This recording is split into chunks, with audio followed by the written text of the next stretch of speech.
I wasn't snooping. That's the part that eats at me the most even now. I wasn't digging for secrets or playing detective. I was paying our electricity bill the same way I'd done 100 times before, on the same old shared laptop Lauren and I kept in the kitchen drawer next to the pens that don't work and those tiny screwdrivers no one ever uses. It was Sunday afternoon. Quiet. The kind of quiet that had become normal in our house. The kids were out back with their cousins. I had coffee in one hand, a few receipts in the other, and I was clicking through our statements when it happened. Just a flicker in the corner of the screen. An email preview slid in from the top right. Subject line, best night in months, face blowing a kiss. The sender's name didn't jump out at me. It wasn't someone I recognized. Definitely not family, not a friend. But what caught me wasn't the name. It was the thumbnail image attached below the subject. I wish I could forget that moment. I really do. There was Lauren, my wife of nearly 18 years, wearing a black dress I didn't recognize, cut tighter than anything I'd seen her wear in a long time. Her lipstick was darker than usual. She was leaning in close to a man. Some guy in a gray blazer, open collar, short beard. He looked relaxed, confident. His arm was draped casually behind her, and his hand was resting on her thigh. Not near it. On it.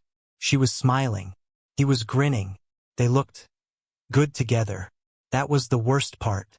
For a second, I stared at the screen and convinced myself I must be seeing it wrong. Maybe it was an old picture. Maybe it was photoshopped. Maybe I was losing my damn mind. But the timestamp said it all 3 nights ago. The same night she told me she was having a mandatory corporate team dinner at a downtown steakhouse with her company's Seattle branch. She said she might be home late. I kissed her on the cheek and told her to drive safe. She said I didn't need to wait up. That night, she'd come home at 12:15 a.m. I remember hearing her heels on the wood floor. She hadn't noticed I was still half awake on the couch. She went straight to the bathroom, turned the faucet on full blast, and stayed there for a long time. I told myself she probably just wanted to wash off the day. I didn't ask questions. God help me, I didn't want to. But now the photo was staring me down. So was that subject line. Best night in months. And that stupid emoji. I opened the full email. There wasn't much else. Just the photo in higher resolution. No text. No, hey, here's that funny *T from the party. Or, look at us being idiots at the conference. Just that image, sharp and clear, and that suggestive, ridiculous caption. I stared at it for a long time, half expecting it to disappear, like it might turn out to be a pop-up ad or spam. But it didn't disappear. It sat there like a loaded G*N. I didn't know what to do at first. My fingers hovered over the trackpad, then pulled away. I sat back in the chair, feeling something unfamiliar settle into my chest. Not rage, not even sadness yet, just a heavy, slow-forming dread. Like the moment right before a car wreck, when you know you can't swerve in time. I closed the laptop gently. I didn't confront her right away. I went outside, watched the kids playing tag, talked with my brother-in-law about lawn fertilizer and car repairs. I laughed. I grilled hot dogs.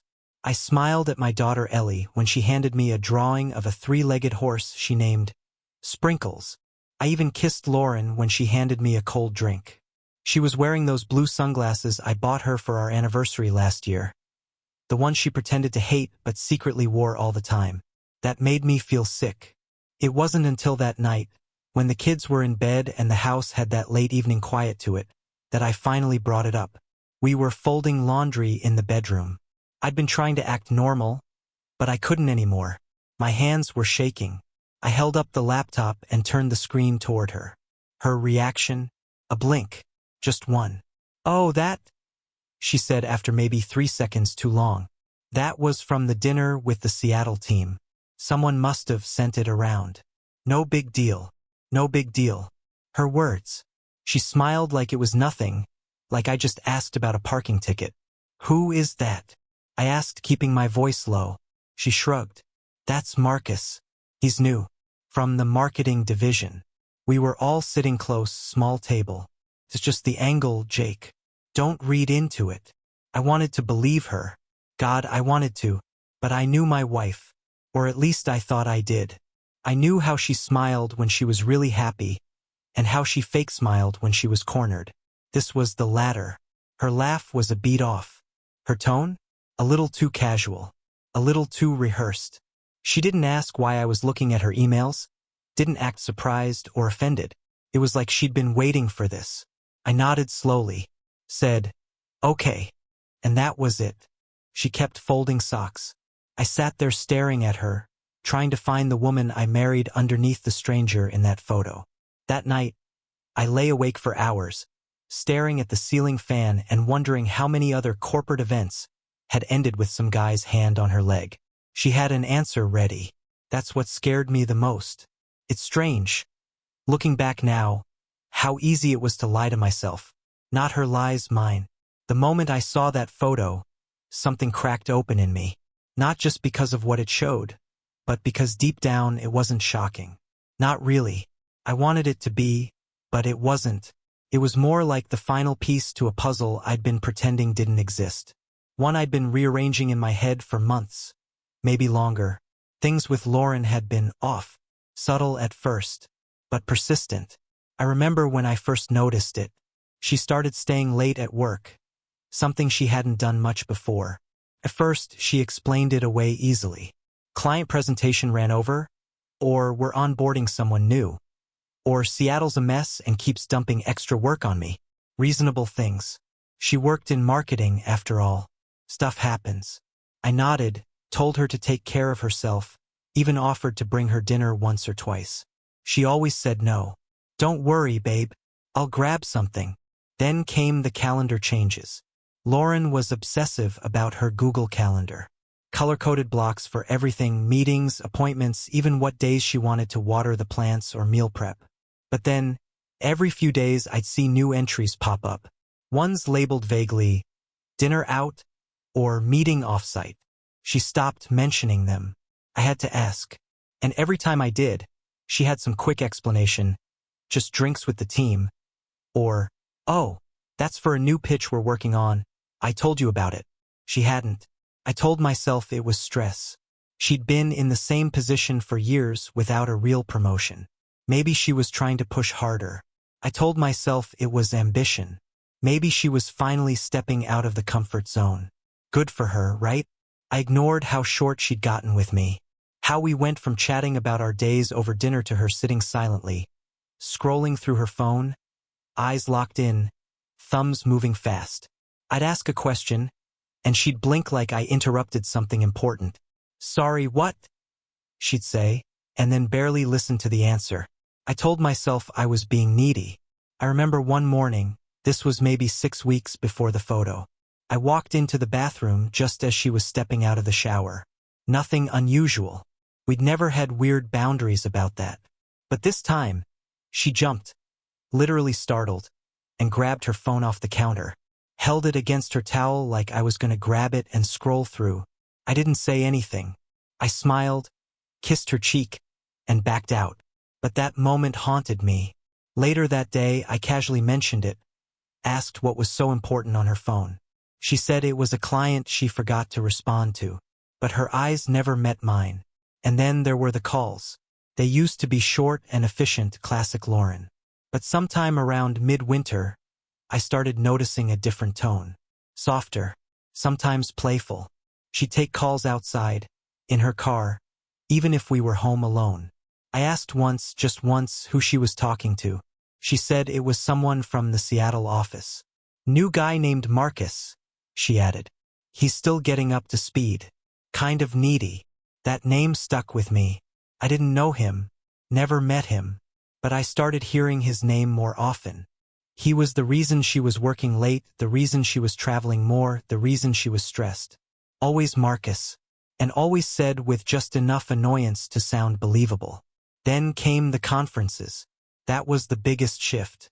Lauren had always avoided traveling for work. Said it threw off her rhythm, and she hated hotel pillows. But suddenly, she was going every few weeks. Seattle, Denver, Phoenix. "It's mandatory," she said. "New structure. They want FaceTime." The way she said it was always so confident, so casual, it made me feel stupid for even blinking at it. But the trips got longer. A 3-day retreat turned into 5. She started flying out on Saturdays for events that didn't start until Monday.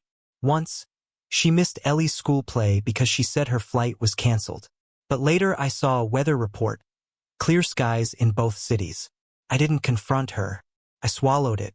I remember a Thursday night when she came home from a trip to San Diego.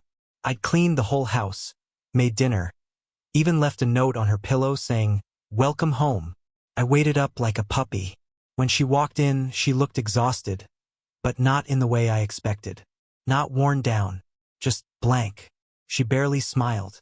"Thanks," she said when she saw the dinner. "That's sweet." She picked at the food, then fell asleep on the couch halfway through an episode of something we used to watch together. I covered her with a blanket. She barely stirred. That night, I lay in bed thinking about how different things felt, how different she felt. I kept wondering if I was imagining it all. If maybe I was just bitter about her career taking off while mine had stalled. I started looking inward.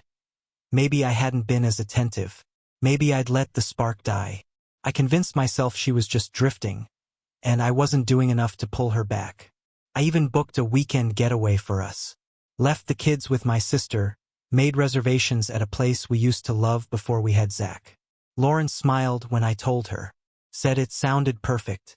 But the morning we were supposed to leave, she got called into an emergency meeting. I went alone. She Venmo'd me for the hotel deposit, said she felt bad. That night, I drank alone by a fireplace meant for 2. I looked around the empty room and tried to believe her, tried to believe me, that I hadn't lost her yet. But I think a part of me knew. The bed felt colder at home. Her touches became rarer, shorter, more obligatory. We used to hold hands without thinking. Now it felt like reaching for a stranger. The kids noticed it too in their own way. Ellie would ask where Mommy was more often. Zach? He didn't ask. But he watched, observed. He'd pause when Lauren walked through the door, like he was waiting for something. Some cue I hadn't noticed. And if she was too quiet or too distracted, he'd give me that look. That silent, teenage I told you so glare I wasn't ready to face. I started avoiding mirrors. Started avoiding her. There were moments I wanted to ask, straight up, no games, if there was someone else. But something always stopped me. Pride? Fear? Maybe both. Maybe I already knew the answer, and saying it out loud would make it real. And then the photo showed up. Like fate stopped waiting for me to catch up and just punched me in the gut. Suddenly, all the little moments I'd tucked away came crashing down like bricks. Her late nights, her softness on those calls, her sudden interest in new dresses, her hesitation when I hugged her, her sighs, her silence, her distance. They weren't isolated. They were chapters in a story I'd refused to read. I used to pride myself on knowing my wife better than anyone else. I knew her tells, her moods, her routines. I used to think that if anything ever happened, if she ever pulled away, I'd know right away. Turns out I did. I just didn't want to believe it. I think I already knew what I was going to see. Maybe not the details. Maybe not the robe, the glasses of wine, the man's bare chest. But the truth? Yeah, I knew.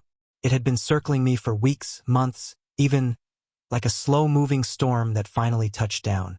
I just didn't know if I had the strength to walk through it. But that photo, it had flipped something in me. Call it instinct. Call it desperation. But I needed to know. I needed to see it.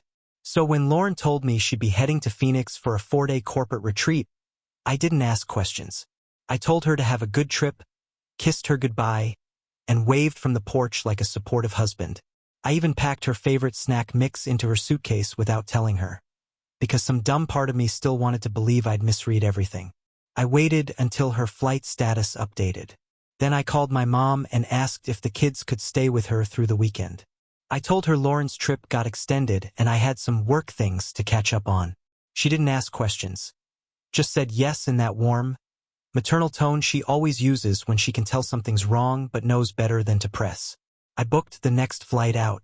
The whole time I was in the air, I kept flipping between worst-case scenarios and half-baked rationalizations. Maybe I'd find her alone. Maybe I'd knock on the door and she'd be annoyed but happy to see me. Maybe it would be a funny story one day. Remember when I surprised you in Phoenix because I was insecure and losing my mind? We'd laugh. We'd hug. We'd fix it. But those thoughts never stuck. The truth was louder.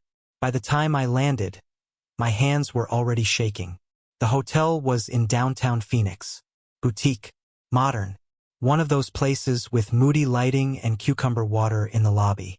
I'd seen the name on one of Lauren's emails last month when she left her Outlook open on the kitchen counter. She was always careless with things like that. I wasn't. At the front desk, I gave the clerk my most practiced smile. Hi. I'm surprising my wife, Lauren Holland. She's here for a work event. I just flew in last minute. He hesitated. I'm not really supposed to. She mentioned something about a late check-in and needing towels. I just want to leave something in the room before she comes back. I gestured to the small gift bag I picked up at the airport. Just an empty excuse, but it helped sell the lie. He glanced around, then handed me a spare keycard. She's in 512. I thanked him and walked to the elevator, heart pounding in my ears. I stood outside her door for a long time. Long enough that someone down the hall glanced at me and looked away.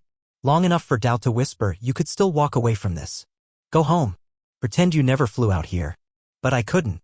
I had the card. I had the truth on the other side of this door. All I had to do was open it. So I did. The keycard beeped. The lock clicked. I pushed the door open slowly, almost hoping she'd hear it and shout from inside. Jake? Something innocent. Something salvageable. But there was only music. Low, jazzy in asterisk, mate. And laughter. I stepped inside. The lights were dim. A lamp on the nightstand cast a soft golden glow across the room. The air smelled like wine and perfume, floral, sweet, and entirely unfamiliar. There were 2 wine glasses on the nightstand. One half full. The other smudged with lipstick. Then I saw them. Lauren sat on the edge of the bed in a pale silk robe I'd never seen before. Her legs crossed, bare, her hair damp like she'd just stepped out of the shower. She was laughing at something. Relaxed. Comfortable. Next to her was a man, shirtless, toned, barefoot. He was leaning back on one arm, holding his glass in the other. His head turned just slightly, eyes locked on her like she was the only person in the world. And in that moment, she didn't see me. She saw him. It only took her a second. She turned, maybe to grab something, maybe to speak, and saw me standing in the doorway. Her entire face changed. Eyes wide. Jaw slack. Her breath caught like she'd forgotten how to breathe. Jake? That's all she said. Just my name. Nothing else. The man sat up. Confused. Defensive.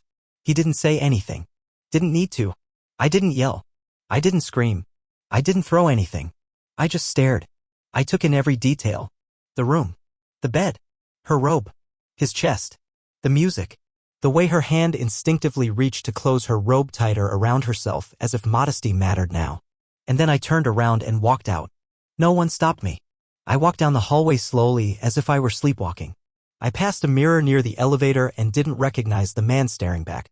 His face was pale. Lips pressed tight. Eyes hollow. I think I was shaking, but I couldn't tell if it was adrenaline or heartbreak. The flight back to Austin was a blur. I don't remember getting to the airport. Don't remember boarding. I just remember sitting in the middle seat, my knees tight against the tray table, trying not to fall apart while a baby screamed 3 rows back and someone coughed nonstop behind me. When I got home, it was still dark. I stood in the driveway for a while, staring at the front door like it belonged to someone else's house. Like I wasn't sure I had the right address. Inside, everything was normal. The dishwasher light blinked. Ellie's shoes were by the stairs. Zach's jacket hung crookedly on the hook he never bothered to fix. The smell of laundry detergent lingered in the air. I dropped my bag by the couch and sat down. The silence was deafening. I think that's what hit me hardest. That in the span of a single night, I'd gone from a husband with questions to a man with answers he never wanted. I'd always thought if something like this ever happened, I'd blow up. Shout. Rage. Maybe even throw something. But I didn't. I just felt empty. She was in a hotel room. With him. And she looked happy. I replayed the image over and over again, the way she laughed, the way her hand rested near his knee, how comfortable she looked. Like it was normal. Like it had happened before. And I'd never seen her laugh like that at home. Not in years. That realization gutted me. I didn't sleep that night. Just sat on the couch, watching the sun rise through the slats of the blinds, feeling like a stranger in my own home. The kids would be back in the morning. I had to be okay by then. Had to cook breakfast, ask about their weekend, tell them mom was still on her trip, pretend everything was fine for a little longer. I wasn't ready to say it out loud. Wasn't ready to tell them or myself that everything had changed. But I'd seen it. All of it. And there was no going back. The morning after I got back from Phoenix, I made pancakes. It sounds stupid now, but I needed to do something normal. Something routine. The kitchen still smelled like cinnamon and syrup from Saturday breakfast, and I guess I wanted to build a bridge back to the world I knew before I opened that hotel room door. I pulled out the nonstick SK*let, cracked 3 eggs into a bowl, and pretended my hands weren't shaking. Zach and Ellie were being dropped off at 8 o'clock.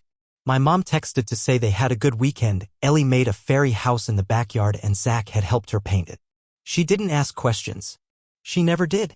But I could sense something behind the "let me know if you need anything" she ended the text with. I needed everything. But I didn't know how to say that yet. When the kids walked through the front door, it took everything I had not to break down.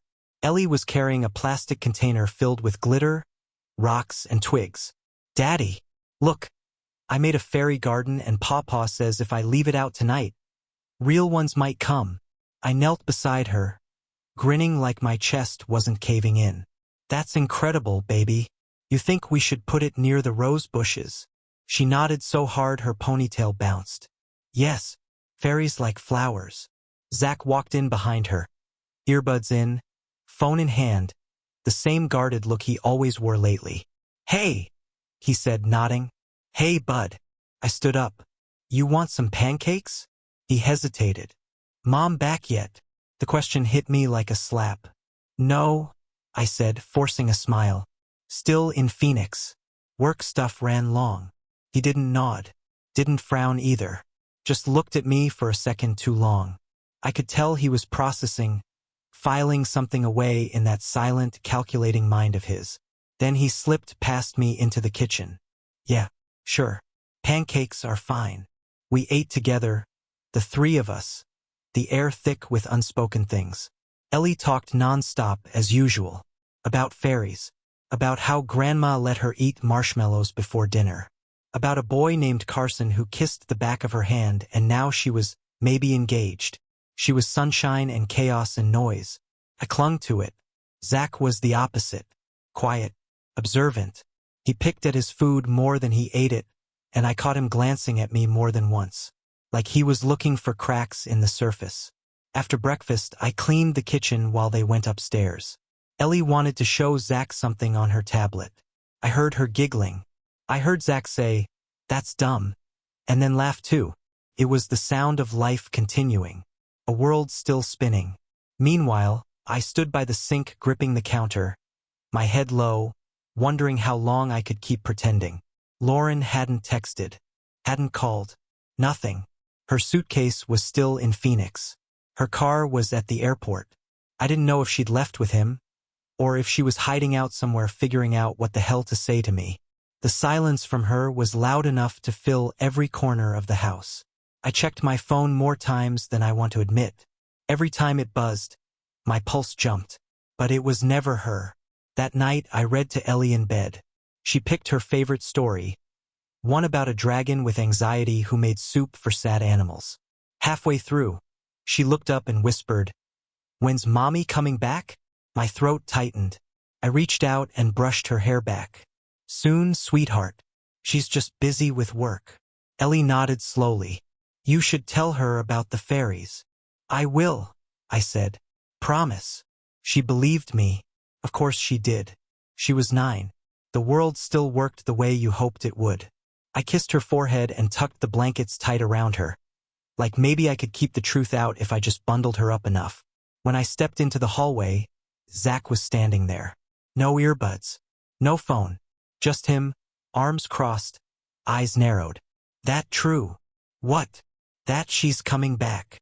I met his gaze and held it. "I don't know yet." He didn't flinch, didn't press. He just nodded once, turned, and walked into his room. I heard the door click shut behind him. That was the thing about Zach. He didn't ask unless he already knew. He was 16 going on 40, a kid with the kind of emotional radar I'd always underestimated. He knew. Maybe not the details, but he felt it. The silence. The shift. Kids know. Even when you hide everything, when you keep your voice even and your smile bright, they feel it. They read the pauses between words. They sense when something sacred starts to rot. The days blurred. Lauren stayed gone. I got the kids up for school, made lunches, answered texts from family. Everyone thought she was just busy. No one knew I'd stood in a hotel room 2 nights ago and watched my marriage collapse in real time. Ellie kept drawing pictures of our family. Stick figures holding hands. Mommy, always in a triangle dress. I taped them to the fridge, every single one, like armor I didn't deserve. Zach got quieter. He started staying in his room more. Headphones always on, eyes harder than they should be at 16. I asked if he wanted to talk. He said, "What's the point?" That K asterisk led me. I wanted to tell him everything. I wanted to sit him down and say, "Your mom betrayed me. I saw it. I have proof. You're not crazy. Your instincts were right." But how do you say that to your son? How do you say, "Your mother laughed in a hotel room with another man while I flew across the country to catch her in the act"? You don't. You say, "I love you. I'm here if you need me." And you hope that's enough. I started sleeping on the couch. Couldn't face the bed. Couldn't lie where she used to lie, not knowing who else she'd made space for lately. The couch was lumpy. The throw blanket too short. But I needed the punishment. One night, Zach came downstairs around 2 a.m. He didn't say anything at first. Just stood there in the dark, lit by the glow of the muted TV. I sat up. "You okay?" I asked. He shrugged. "Can't sleep." I nodded toward the kitchen. "Want tea or something?" He shook his head. "You saw something in Phoenix, didn't you?" I froze. He sat on the arm of the couch, not looking at me. "You came back different." I wanted to deny it. I really did. But I couldn't lie to him anymore. "Yeah," I said quietly. "I saw her with someone." He didn't ask who. Didn't ask what they were doing. He just sat there for a long time, hands clasped, staring at the blank TV screen like it might offer answers. "Does Ellie know?" he asked. "No. And I don't think she's ready." He nodded slowly. "Don't tell her yet. She still thinks mom's magic." The way he said it wrecked me. We sat in silence until he finally stood up, gave me a tired half-hug, the kind of thing he hadn't done in years, and went back to bed. I stayed there, staring at nothing, feeling like I'd aged 10 years in one conversation. I started taking longer routes to drop them off at school. Started checking in more often. Started writing things down I didn't want to forget, like how Zach used to laugh so hard he snorted when he was 6, or how Ellie still mispronounced important as important. I was afraid the grief would push everything else out. I didn't know what Lauren would do. If she'd call. If she'd come home. If she'd try to explain the unexplainable. But I knew this, the kids needed something steady. Something that didn't walk out the door with a suitcase and silence. I couldn't undo what she did. But I could show up. Every morning. Every night. Every damn moment in between. Because even if they didn't know the whole truth, they felt it. And they deserved better than the lie. Lauren came home on a Wednesday. It was just after 6 p.m. I was in the kitchen washing dishes while Ellie drew rainbows at the table and Zach sat, slouched on the couch, earbuds in, eyes locked on his phone like it held the last truths left in the world. The door opened quietly like she was trying not to wake someone. I heard the click of heels first, then the shuffle of her bag hitting the floor. Ellie **T up. "Mommy." She ran to her before I could say anything. Lauren knelt and scooped her up, burying her face in Ellie's hair. For a second, I just stood there watching, dish towel in hand, heart pounding. There was a strange look in Lauren's eyes, like she was relieved, but also afraid. Her mouth moved, but I couldn't hear the words over the blood rushing through my ears. Zach didn't move. He glanced over, nodded once, and turned his attention back to his phone. Lauren looked at me then. Not at me, through me. She stood slowly, setting Ellie down and brushing her hair back behind her ears. "Can we talk?" she said quietly. I dried my hands on the towel and nodded toward the hallway. "We'll be upstairs." Ellie started to follow us. "Wait, I want to show you my fairy." "Later, baby," Lauren said softly. "I promise." We went into the bedroom. It felt like stepping onto a stage. The same bed. The same walls. But everything was wrong. Lauren sat on the edge of the mattress and stared down at her hands. I stood by the dresser, arms crossed. She broke the silence first. "You flew to Phoenix." It wasn't a question. "I did." Her lips tightened. "You came to the hotel." "I did." A long pause. "Why didn't you say anything?" "What was I supposed to say?" I asked. "You were in a silk robe." He was shirtless. There was music. Wine. Laughter. I walked in on a scene, Lauren. Not a misunderstanding. Her jaw clenched. Her shoulders drew inward. I know. I waited. For denial. For excuses. For anything. She didn't give me that, not at first. I never meant for it to get this far. There it was. The opening note of the apology symphony. Familiar words rearranged to soften the edges. How far did it get? I asked. And how long has it been going on? She looked up then, tears in her eyes. About 4 months. The room went quiet. No clocks ticking. No voices from downstairs. Just that number hanging in the air. For months. Not 4 days. Not one mistake at a bar after a conference. For months of scheduling, texting, lying, slipping in and out of hotel rooms while I packed the kids' lunches and told them Mom was working late. His name's Marcus, she added, as if I needed a name to validate what I saw. I remember, I said. You mentioned him. Seattle guy. The needy one. Her face crumpled just for a moment. Jake? No, I interrupted. Don't start with Jake. Just say what you came here to say. She looked down again, twisting the edge of her sleeve. I don't know why I let it happen. I wasn't looking for it. It started small. We talked. He listened. He made me feel seen. Seen. There it was. Another word I'd heard in stories like this. From friends. From podcasts. From broken people explaining the damage like it was an accident. You didn't feel seen? I asked. Was the mortgage invisible? The dinners? The bedtime stories? The weekends I stayed home so you could network? What part of this life made you feel unseen? I'm not blaming you, she said quickly. No? I stepped forward. Because it sounds a lot like you are. Her hands went up, defensive. I'm trying to be honest. I'm not excusing it. But you're explaining it. She didn't answer. For months, I repeated. Do you know how many lies you told in 4 months? How many times you kissed our daughter goodnight, then texted him from the other room? How many times you looked me in the eye and said, I love you, with him still on your lips? I never stopped loving you, she said. And that's when I laughed. It wasn't a joyful laugh. More like something broken in my chest splitting open. You don't get to say that, I said. You lost the right the moment his hand was on your leg. The moment you kissed him goodbye and came home to her bed. Tears streamed down her cheeks now. She was trembling. I'm sorry, Jake. I swear I am. I hate what I did. But you did it. I know. I turned and paced to the window.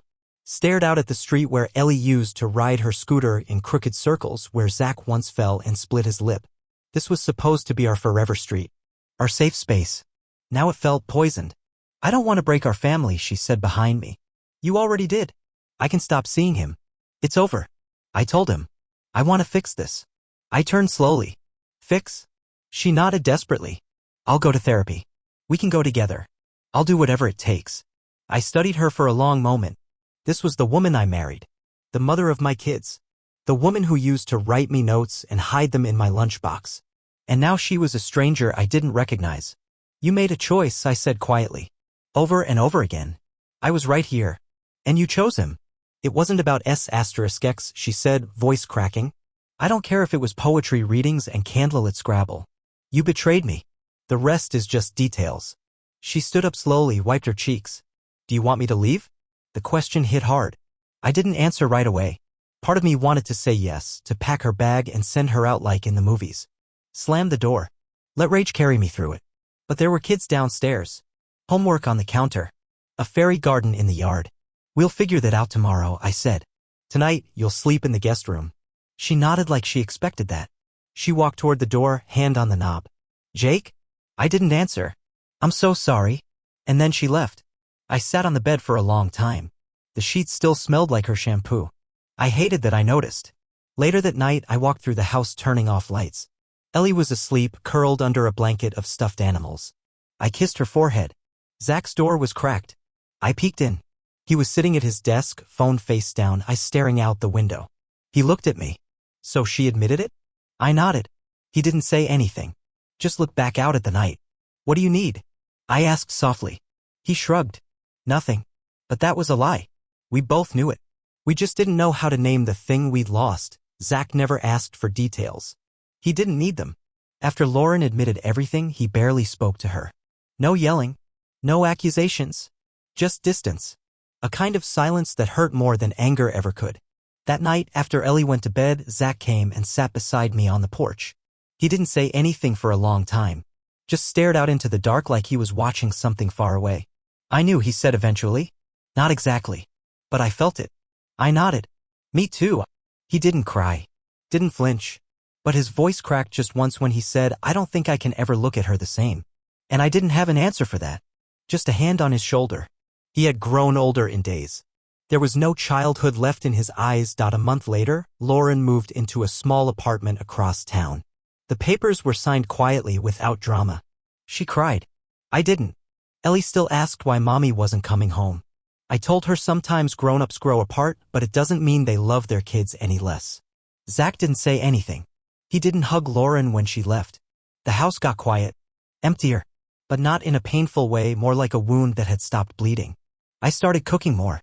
Tucking Ellie in every night. Talking with Zach instead of trying to fix things. We weren't whole. Not yet. But we were honest. And that was enough for now.